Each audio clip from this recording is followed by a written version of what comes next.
ఎక్కడ చూసినా జనం నిలబడి అరుస్తున్నారు. వరల్డ్ కప్ ఫైనల్స్ అంటే ఇండియా అందులో ఫైనల్స్ ఆడుతోంది. అందరూ ఉత్కంఠతో ఉన్నారు.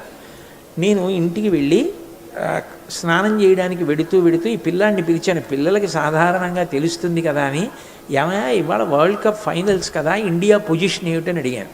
ఆ పిల్లాడు బయటకు వచ్చి అన్నాడు, గదిలో ఉన్నాడు, తలుపులు తీసి మాట్లాడాడు, నాకు తెలియదండి అన్నాడు.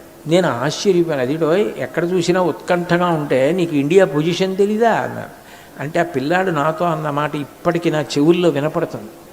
ఆ పిల్లాడు నాతో అన్నాడు, మా నాన్నగారు మెరైన్ ఇంజనీర్గా పనిచేస్తున్నారండి. మా నాన్నగారు ఓడలో సముద్రంలో 6 నెలలు తిరుగుతారు. గురువుగారు, మా నాన్నగారు పడే కష్టం ఒక్కొక్కసారి వింటే నాకు ఎంత బాధేస్తుందో. ఓడ వెడుతున్నప్పుడు ఎవరైనా చాలా పెద్ద స్థాయి వ్యక్తి చనిపోతే ఆ వ్యక్తి శరీరాన్ని తీసుకొచ్చి అప్పజెప్పడానికి పెద్ద పెద్ద ఫ్రిడ్జ్లు ఉంటాయట, అందులో పెట్టేస్తారు. అక్కడే కూరలు పళ్ళు కూడా ఉంటాయి. ఆ ఫ్రిడ్జ్ తీసినప్పుడల్లా అందులో ఈయన భౌతికాయం కూడా ఉంటుంది, మళ్ళీ ఓడ తిరిగి వచ్చే వరకు.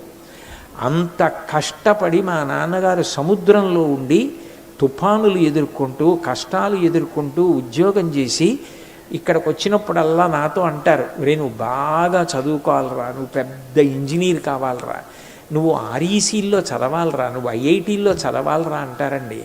మా కోసం అంత కష్టపడ్డ మా నాన్నగారి కోరిక తీర్చడానికి నేను ఎంట్రన్స్ ఎగ్జామినేషన్కి వెడుతున్నాను గురువుగారు, అందుకని నేను వరల్డ్ కప్ ఫైనల్స్ పట్టించుకోలేదండి, నాకు తెలియదు అన్నాడు ఆ పిల్లాడు. నేను జ్ఞాపకం పెట్టుకొని ఆ తర్వాత వాళ్ళ అమ్మగారికి ఫోన్ చేసి అడిగా, అమ్మ గీత గారు మీ అబ్బాయికి ఏమిటి వచ్చింది అని అడిగాను. ఆర్ఈసీ సూరత్కల్లో సీట్ వచ్చింది గురువుగారు, మా అబ్బాయి ఇప్పుడు సూరత్కల్లో చదువుతున్నాడు అన్నారు.